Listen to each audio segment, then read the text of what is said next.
great to present there as well. So, so the slides here are taken.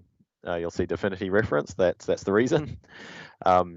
So what I'm going to be presenting today, I'll just step is a mixture of generally demo based. So I have some slides that cover broadly the topics, and I'll be jumping in and out of Power BI Desktop to demonstrate things.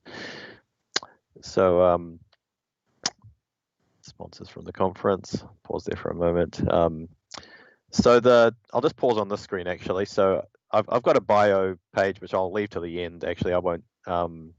It's right at the end of the slides, and here are some links if you do want to take a screenshot, or I think we can share the slides via Meetup. It's just a link. But if you want to take a screenshot of that, that's some QR codes for the PBIX and the slides themselves. So the topic, DAX and data modeling, basic building blocks for business analytics. I wanted to use a lot of B's, obviously, in that title, but the topics here, it's a bit of a selection of topics that are not super advanced, but I think a variety of sort of interesting topics that relate to modeling business scenarios with Power BI.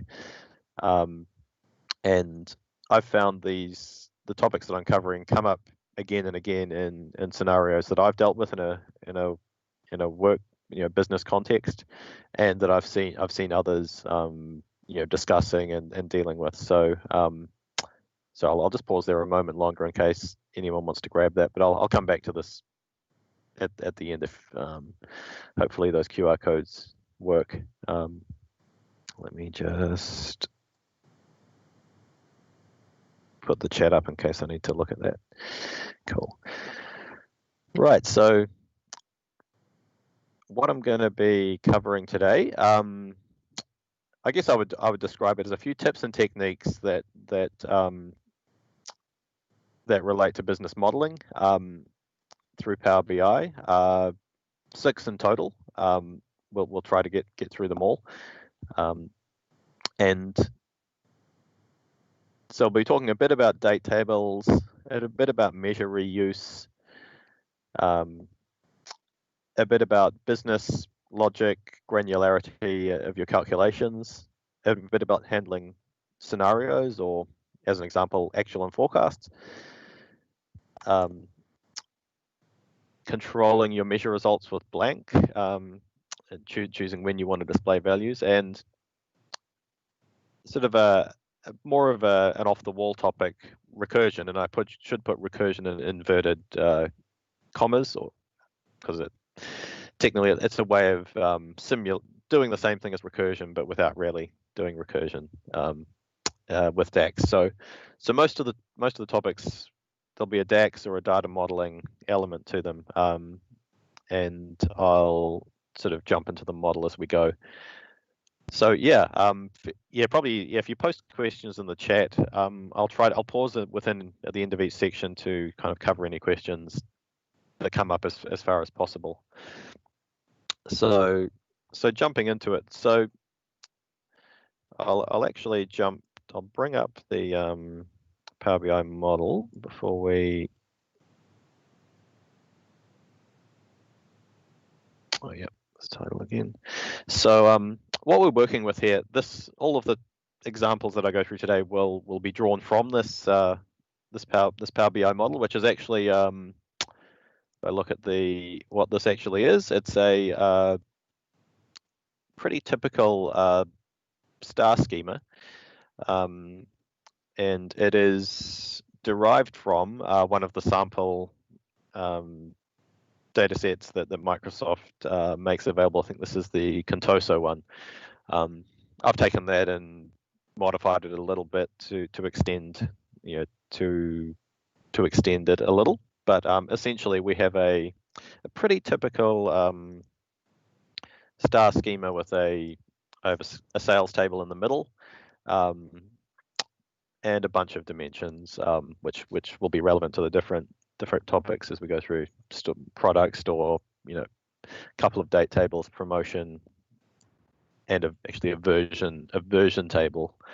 So we'll talk through that one shortly. So the first little mini topic is if I go back to slides here. So in this particular data model, we have two dates that are of interest: shipment date and order date. And I think this is a kind of an evergreen topic. I think is how do you best handle multiple dates in a Power BI or tabular data model. And I guess what the experts say and what I'm going to just show in a quick example of is the experts say, well, actually treat each date as a separate entity. So in this case, order date and shipment date, treat them as separate entities. Don't that should probably be your best practice approach to handling multiple dates. So you can, of course, there is another option in Power BI where you can make use of the use relationship function to have a single date table and with a relationship to different dates in your fact tables. But and that will work in some scenarios. But what I would suggest, and certainly models that I've worked with in my sort of day-to-day job, is that you're going to save yourself headaches with multiple date tables, because when you get a bit deeper into the analysis and you need to look at relationships between those dates, excuse me, and you need to visualize multiple dates at once, you're going to be a bit stuck with a single date table. So I've put a link here to Kimball, who I guess probably wrote the Bible, or is a bit of the Bible on many of these data warehousing type topics. And he certainly, or he and his approach, or his company's approach, is to, you may have a single date entity behind the scenes, but it then becomes duplicated or replicated for each date dimension. So in the model we're looking at here, we have order date and shipment date. So I'm just going to show a practical example of how you would use those or benefit from having both of those dates. So suppose we wanted to answer the question, what is the shipment profile of orders based on when they're placed? So I've actually created this visual already, but what this is looking at is based on when the year in which an order was placed, can we look at when those orders were shipped? So first of all, if we only had a single date table, we would really struggle to visualize and answer that. So if we tried to take the use relationship approach with a relationship to two different date columns, with an inactive relationship, we really would not, you would not actually be able to include both date dimensions on the visual. So what I've done here is I'm using as my legend field the order date, in fact the order year, and as my axis the shipment month. So if we look at, so that's kind of a pretty basic but useful feature of a useful thing you can do with if you have the two. So you can see here on column series I have excuse me, I've just lost my pointer. That's right, I'll use the mouse. On my column series order year, so that's effectively the legend column. So you can see the 2007 orders kind of follow a profile that spills over a bit into 2008. Similar profile with the 2008 orders, similar profile with the 2009 orders. And if I were to, going back to the data model, if I were to try to do, let's say, shipment date. So what I could do is shipment date have a relationship to this date table, which would have to be inactive. You can't have two active relationships between two tables. That would be an inactive relationship. that would allow me to do some things. For example, it would allow me to write a measure to visualize and allow me to look at quantity by using the order date dimension, but use the shipment date relationship. But it wouldn't allow me to visualize them simultaneously. So that's the big benefit. And another thing you can do, so if you want to do calculations using both dates and using fields that are in the dimension table, you're going to struggle unless you have multiple date tables. So what I've done here is there's a lead time measure, which I'll pull up. Just find that measure, lead time. Oh yeah, here we go. So this measure, because we are in this particular case, look, we need to basically do some calcs that look at the difference between our order month, in this case, doing it at a monthly level, and our shipment month. Now, obviously, we couldn't write an expression. What I've done is I've summarized the sales table by order date order month and shipment month on a monthly level, and we could not do that. In fact, let's say we could do that with a single date table, but the DAX would be pretty horrible looking. You need to have used relationships and calculate tables with used relationships to pick up the date from the inactive relationship or the month and do the same and compare that with the date from the active relationship, which might be the order date.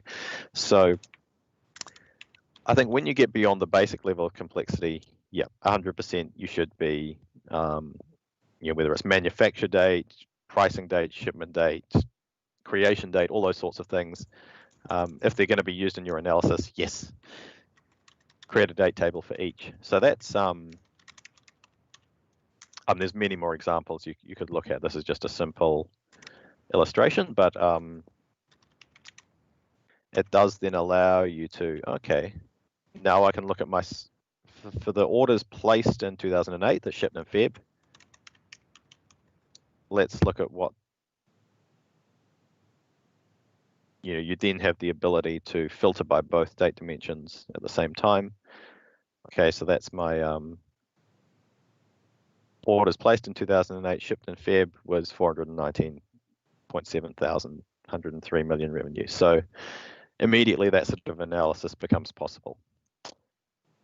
And interestingly, yep, I can see an average lead time of 2 months kind of makes sense because probably the orders placed in 2008 that shipped in Feb 2009 were largely placed in December, maybe some a little earlier. So yeah, that's kind of illustration number one, multiple date tables for multiple date dimensions. So let me just check. Yep. No. Any questions on that sort of mini topic before I'll carry on with number two in a second. Nothing so far. So far, seems everyone just watching it, and I'm trying at the same time to stream it on YouTube, LinkedIn, Facebook, wow. Twitter as well. But yeah, not sure how it's going to work. But yeah, please go on. No questions. Well, I found my pointer. Okay, cool. So kind of the second topic, as I mentioned, is reuse measures, define logic once, and it might seem an obvious kind of statement, but put that back to full screen. I do come across a lot of, I've seen a lot of, let's say, Power BI models where, logic changes over time. You change the definition of certain things or the rules about calculations. And sometimes if you're not careful about carefully structuring your measures and your logic, and maybe you've got some calculated columns, not too many, hopefully in DAX, but you might have some. You want to ensure that any definitions sit in one place and you don't end up redefining things. So the example I've got here is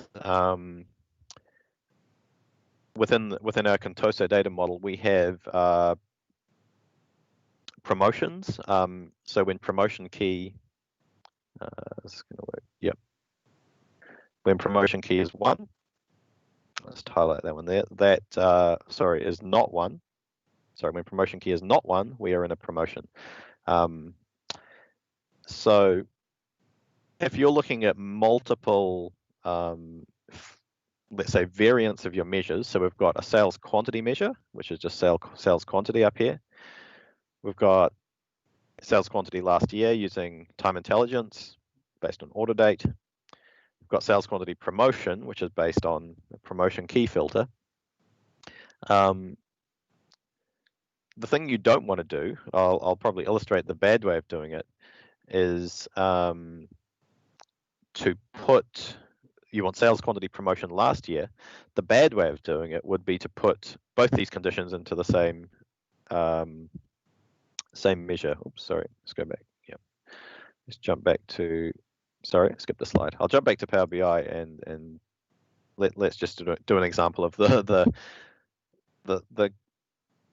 good method is already in here, but the not so good method I'll show you now. So this is, the tabs are numbered by topic, by the way. So when you get the file, you can sort of follow between the slides and the Power BI model. So so we've got sales quantity.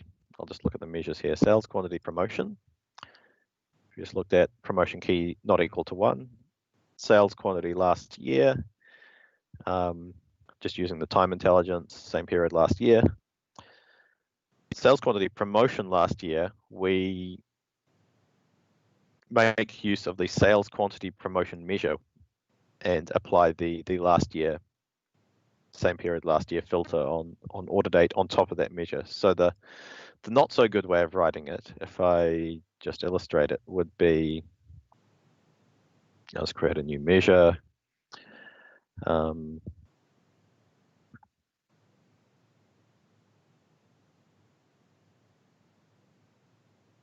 surprise class layer. I'll call it bad. Is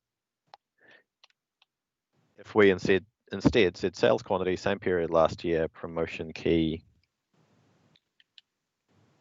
promotion key not equal to 1.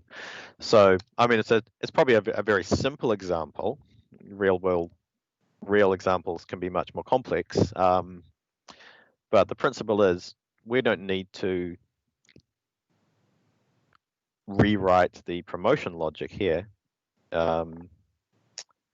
We can reuse, and it might be some much more complex logic that you have in your underlying measure. So reuse the promotion logic, which is just the promotion key filter, and apply the same period last year filter on top of this measure. Now, as you've probably, I'll leave that one. I'll leave this bad measure in here. So I guess what that does mean is sometimes, we actually have replicated one piece of logic, which if I go back to the slides, so by doing it this way, I've actually, the same period last year logic, I've actually applied in 2 different measures. So I have actually restated the same period last year filter in 2 different measures. Now, it would be nice to avoid that too, but and there is a way you'll be able to do that in Power BI Desktop soon. You can do it using other methods, which I've mentioned down here, calculation groups. So calculation groups will let you have effectively a measure template, and if some of you may have seen, there's been a bunch of articles written about it.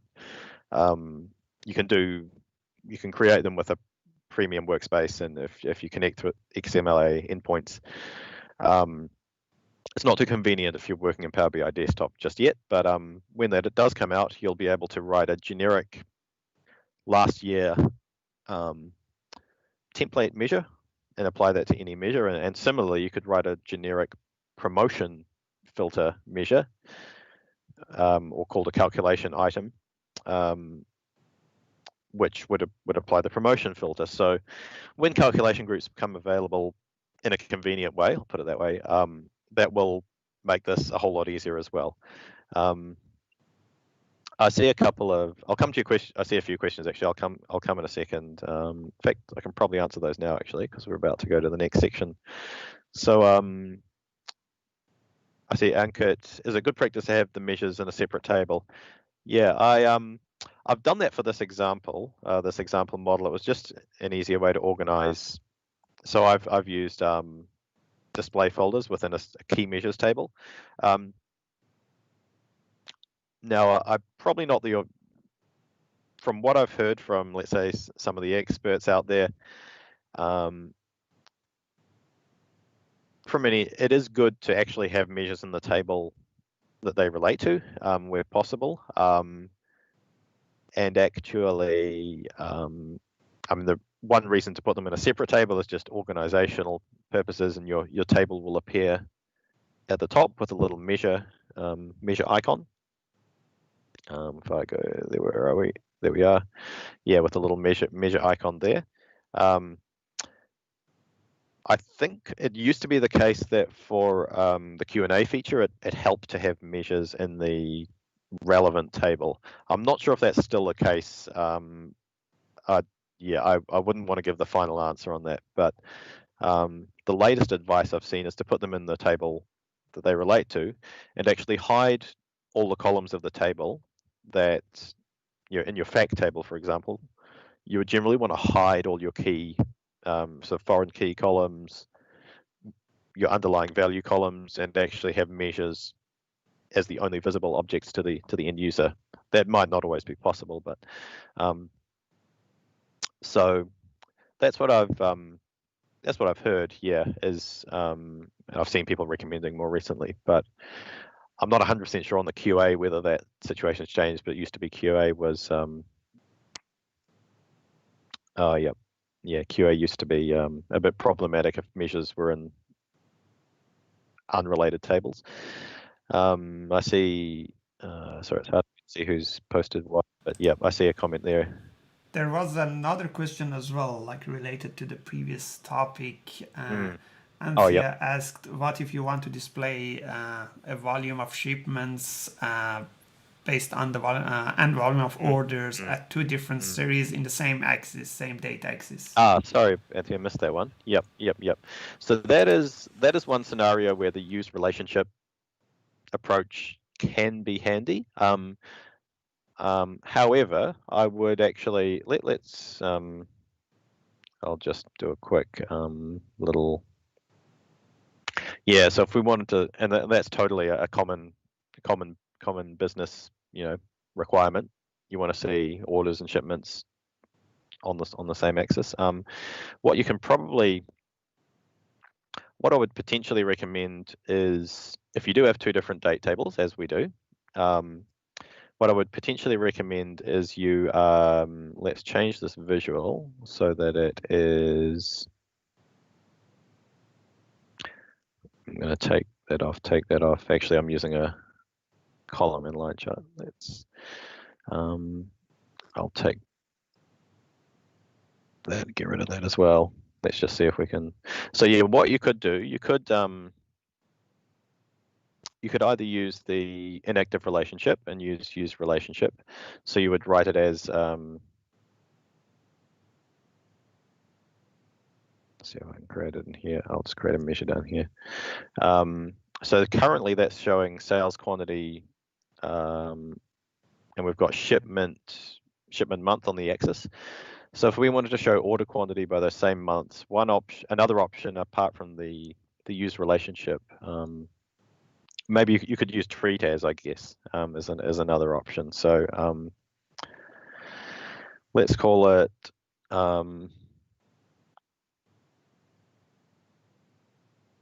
call it order quantity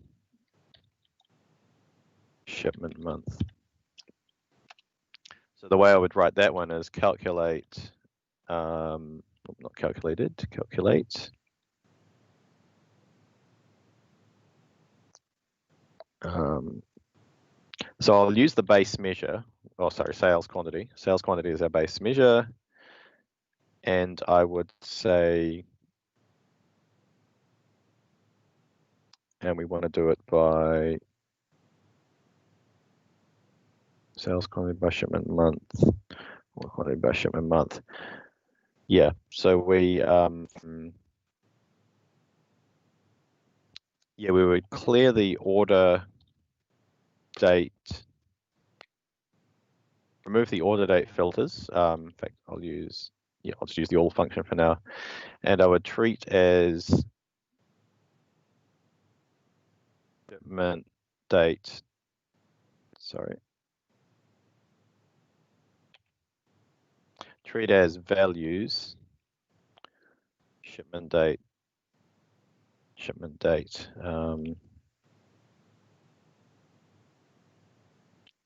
order date. I think that should do the, it's always, I think that should do the job. Sometimes a bit gamble writing measures on the fly, but live. But you know, if we threw that measure in, it's basically saying use the shipment date filter from the axis, apply that to order date, and clear any order date filters that might exist. Now I've done quantity there.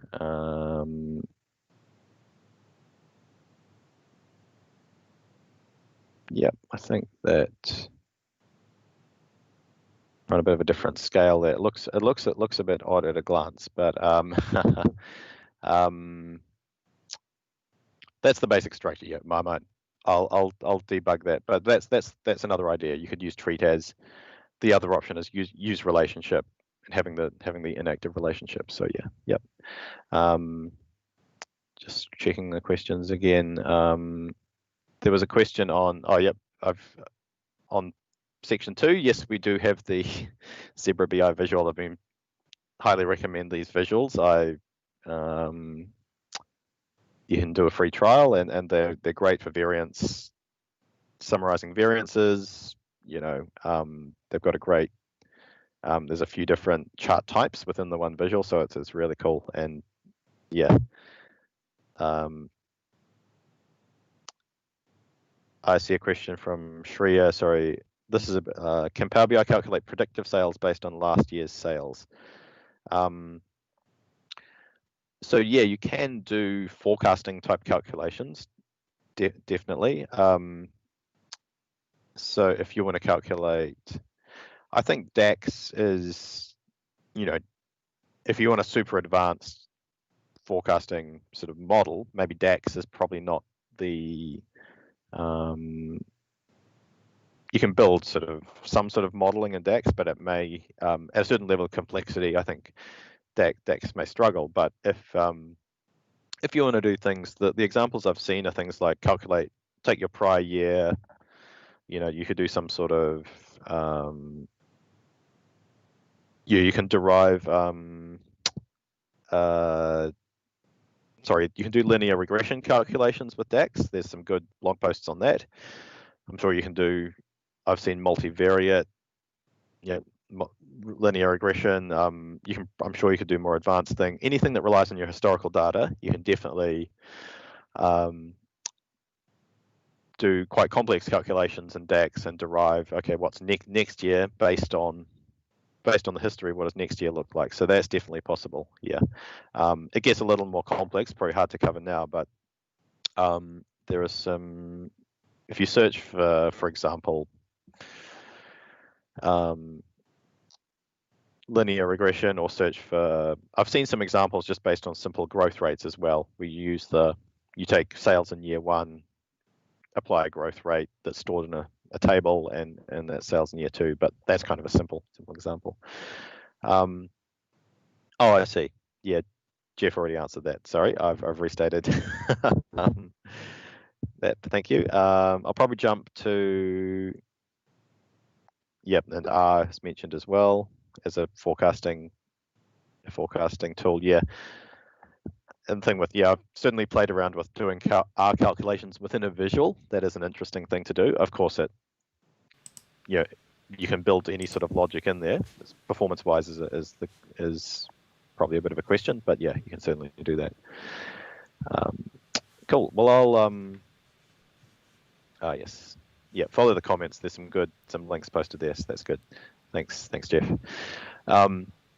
Let's carry on. So, kind of the third subtopic. If I just bring the slides back. So we're talking about reusing measures. Right, now this one is a bit more interesting. This is around kind of the granularity question, which for a given business, what level of granularity is relevant and how do you want to do your analysis? So for the example I'm looking at today, we're going to assume that the business cares about store and brand as the level they want to analyze performance and aggregate it up. So this is another kind of common pattern that I've found myself using, and the exact way you express it can change. But the example I've got here is, suppose you've got some business metric, which I've called here revenue variance expression. Treat that as a business metric. We want to analyze that across the business, but in such a way that when we drill down, we get the analysis still works and it adds up to the right total. So one way to achieve that is, and this is probably here I've used nested sum x's, but you can actually use some other like summarize functions to do the grouping. But the basic idea is that you force your measures to iterate over the dimensions that define the granularity. So we've got store key and brand name as our two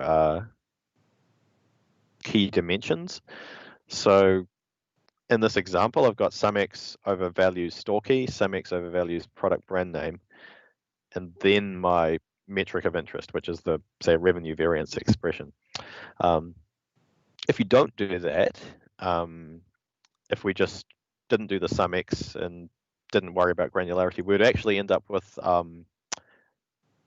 results at the lower level wouldn't sum to the total level. So to put a concrete example on that, let's jump back to Power BI Desktop.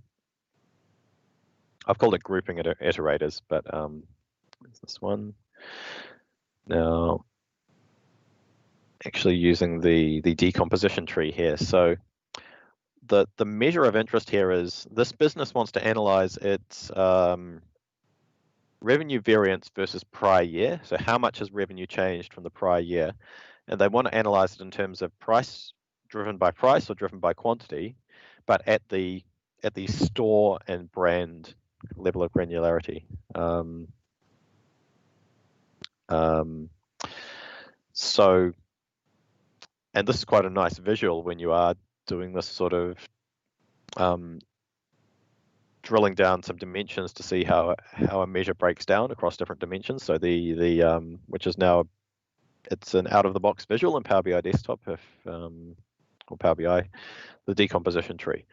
So to apply that kind of logic in this case, the measure I created was called revenue variance measure. Okay, so actually this is an interesting one. What I'm actually doing here is we have a disconnected table telling us which variance type we want to look at. Is it price or quantity? And then I have that branching off into two different measures, revenue variance due to price or revenue variance due to quantity. So if we look at revenue variance due to price, oh yeah, quantity is the more interesting one. So you can see here, we won't get too much into the logic, but you can see here I'm doing a nested sum x over store key and brand name, and then I do a few things like what was price last year, and do my quantity change times my price last year. A few little details in there, but that's essentially, there's some business logic about that's how they want to measure the quantity driven variance. So they're doing last year's price times the change in quantity, but the key thing is they're summing it at the store key brand name level. Now, if you didn't do if we did that without the sum x, I'll if I create a new measure that doesn't use the sum x, we're going to get a little bit stuck and our results are not going to sum. I'll just do it. I'll very quickly illustrate it. I'll call it bad. Now if we do, so if we take out all the sum x's,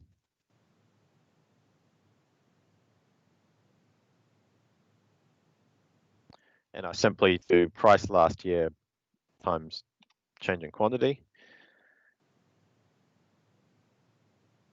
it's put in the wrong, not the display folder that I wanted. That's all right. I'll fix that later. So if I put this measure onto the visual, you'll immediately see, so I'll make a copy.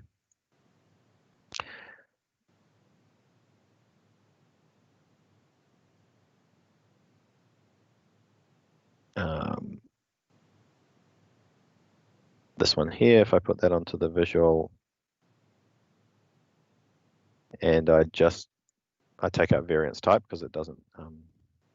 So sales revenue variance due to quantity, you can kind of at a glance see that it's probably not quite obvious, but that 824 million is larger than the sum of the components. Might be more obvious if we put it into a matrix or a table. I'll just do store name.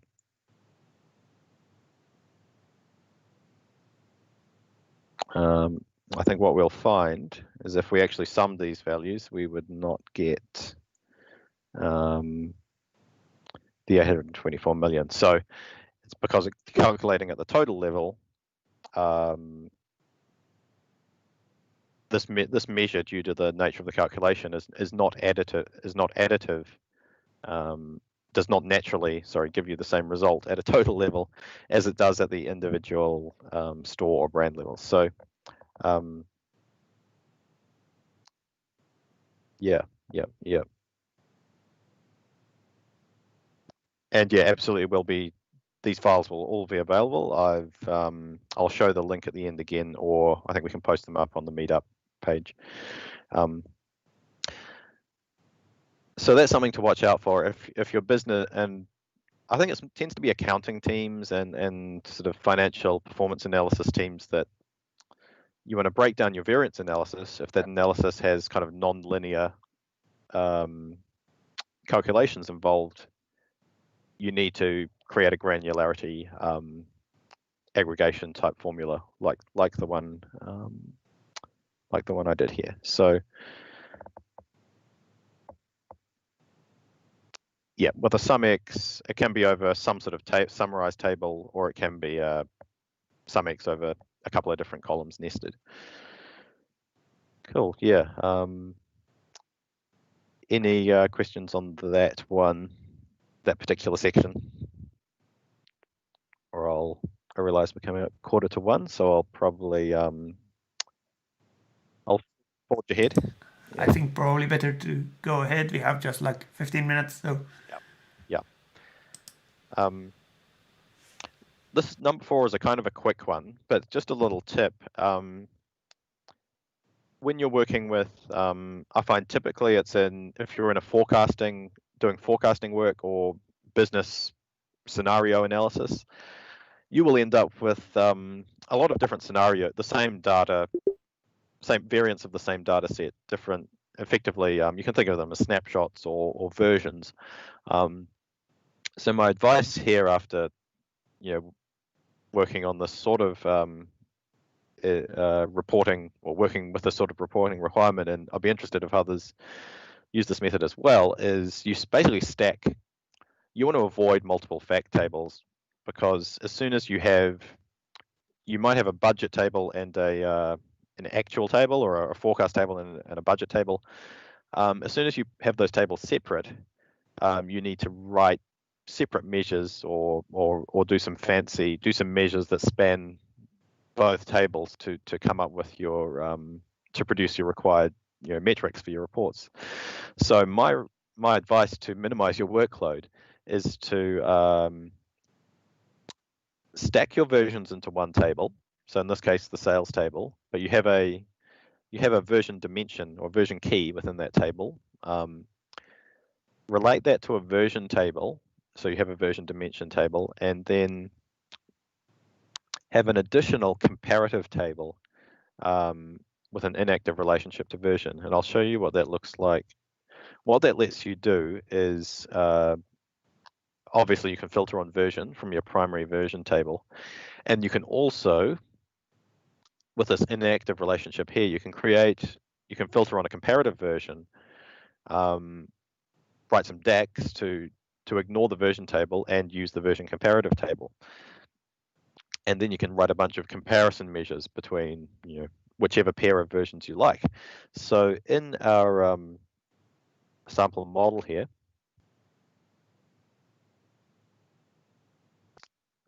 I'm sorry if the QR codes didn't work, I'll put the actual links in the chat at the end as well. Sorry to those that are having trouble with the QR codes. I may have done something funny there. Using another Zebra BI visual, but what I've done here is, so when you have your data model set up with the version tables, like I've done here, so sales, version, and version comparative, all based off this version name key, you can then write measures. So here we go. So you can write comparative measures. So I've done a simple one here where I say, so I've got my sales quantity measure, which will drive off version. But for sales quantity comparative, I clear the version filter, or any filter on the version table, and activate the relationship between the version and version comparative table, so that inactive relationship we saw before. What that then lets me do is I have sales quantity comparative, which can be filtered just the same as sales quantity. It can be put in a visual alongside.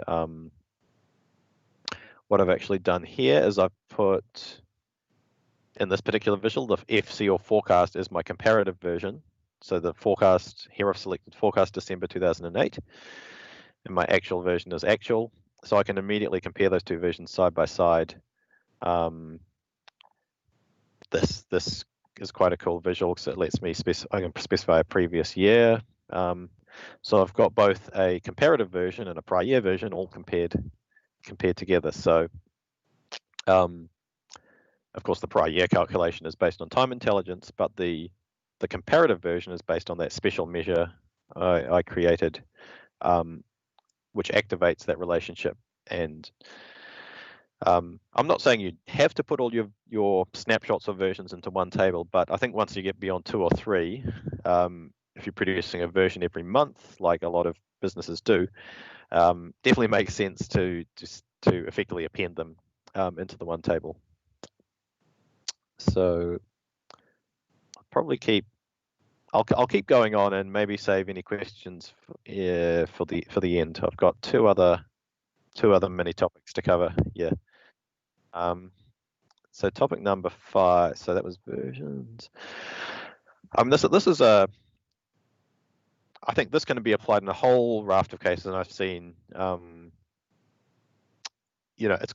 think it's quite an effective technique to have in your toolbox is control measure results with blank. I'll tell you an example I actually worked on, which was where there's a visual in the marketplace for displaying hierarchical trees, and the requirement was to actually filter the different nodes that you want to see on the tree. So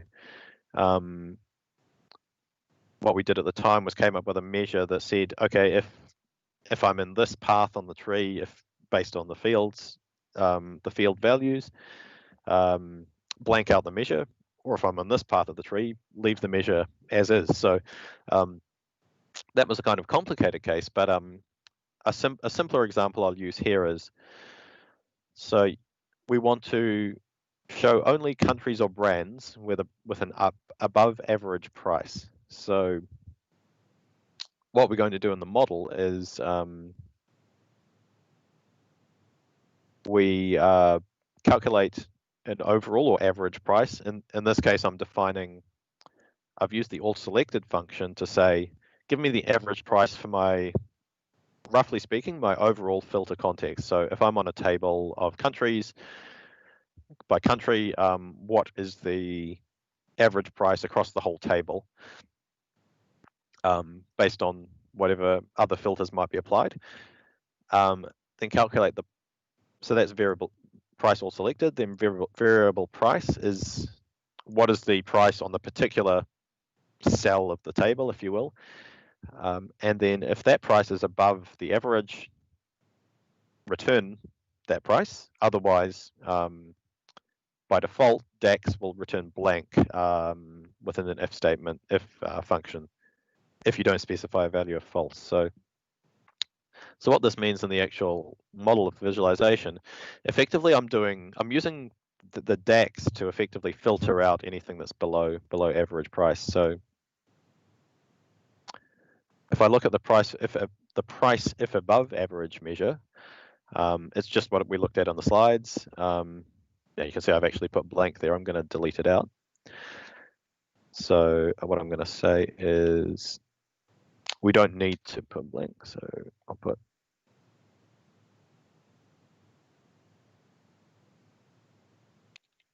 default is blank if the condition is false. So this is just one example of, if we look at, go back to the visual itself, you can see here the average price must be somewhere around 189 because we're seeing, so this is price by country. We're only seeing prices that are above 189. Now, if I put, I think it's actually sales revenue per unit. If I put the base measure onto the visual, should really be that one. You can see that you get all the prices below average as well. So it seems to be doing its job. Of course, that's a volume weighted average. So yeah, it's not necessarily the midpoint of yeah, it's a bit hard to tell that it's the average, but yeah, 189 must be the volume weighted average. So I'll take that off. And similarly, you can write a similar measure for your, below average performers. And I guess the good thing about this measure is it's quite, so price if below average, same logic, but the condition is just reversed, price less than price all selected. So I guess the good thing about a measure like this one actually is it's quite generic. It doesn't depend on the dimension that you are displaying on the table. It's simply saying who is above average, who is below average, whatever dimension you might be looking at. So if you're just looking at have one dimension in your axis, I think that can be that measure works fine. So yeah, the message is blank out your measures when you don't want to display them, and not too much to say on that one. But you can put all sorts of complex logic about when you want to blank out your measures. I've seen there was an article recently on making matrix visuals look nice, and that in part rested on, I think, blanking out measures when you're at a certain level of the hierarchy and that sort of thing. Yes, there's all sorts of cool stuff you can do that way. And I'll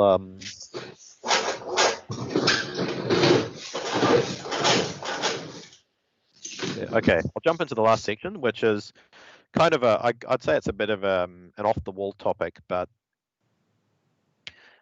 occasionally see questions online and people wanting to model scenarios where you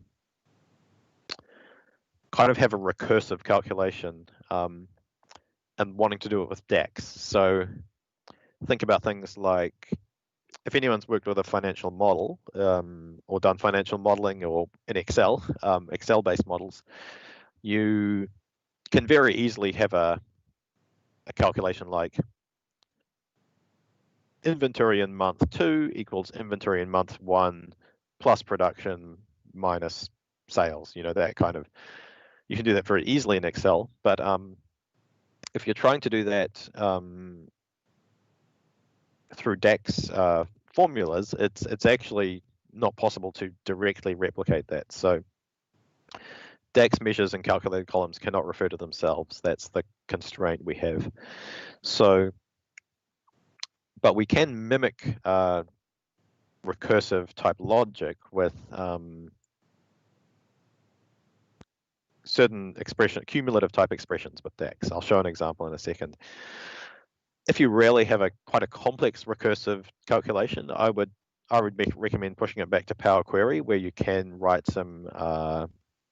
There are a bunch of functions that say iterate through a list and do something for each item in turn and accumulate a result. So there are definitely easier ways of doing it in Power Query. But if you do need to do something on the fly, and it might be you need a calculation that changes based on filter context. This is just a little example of how you can kind of do that sort of thing. So this example here is, it's just a dummy example, but let's say that we've got inventory coming in over time. So we have a supplier sending us stock. At the same time, we're selling that stock to customers. But if we have a stock shortage or outage, we simply don't supply that demand, is the rule. So basically, what this top visual is showing me is the quantity I've received over time from the supplier. The gray is a cumulative quantity, the gray line. And the quantity I'm shipping to my customers is the blue line. So you can see there's a period where I've actually shipped more than the net or the total quantity I've received. So but then my shipments quieten down, so I have a chance to recover. But there'll be a period where I can't actually supply the customers. So how could I do that if I wanted to calculate what is my inventory balance in DAX based on all that logic? Well,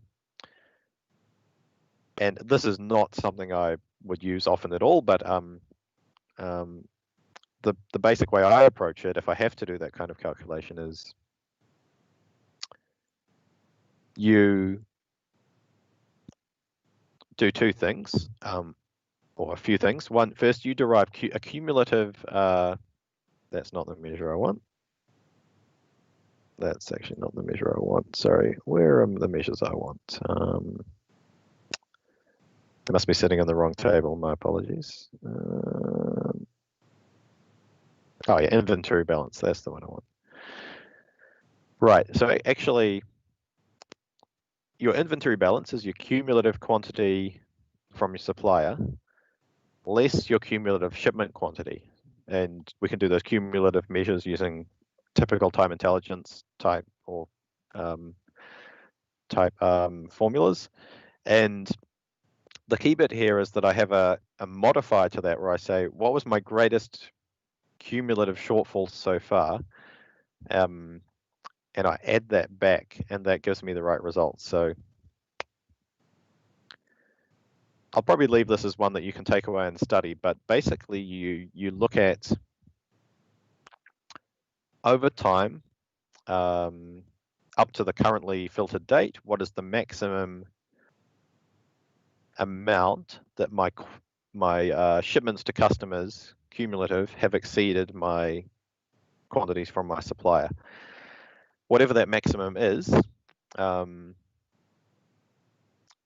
as long as it is a shortfall, that will be the amount that I couldn't supply my customers. And when I add that back, I get the correct inventory balance. So you can see this green that inventory balance is plotted on this green line here, and it never goes below 0. So I think this is more of a quirky example rather than something I would use a lot, and it's but it just illustrates, like, if you need to do some kind of self-referencing calculation, actually you have to turn it into a cumulative calculation, get your cumulative values, and then apply some logic to get the result you need.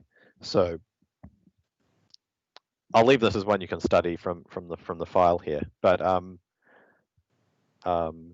it's an interesting but probably not commonly used kind of technique. So just jumping back to the chat. Yep. So that's all I had today, and it was a bit of a smorgasbord, I guess, of topics, but hopefully there are bits and pieces there that you can apply to your here's the in your own situations and in your own work. My contact details are here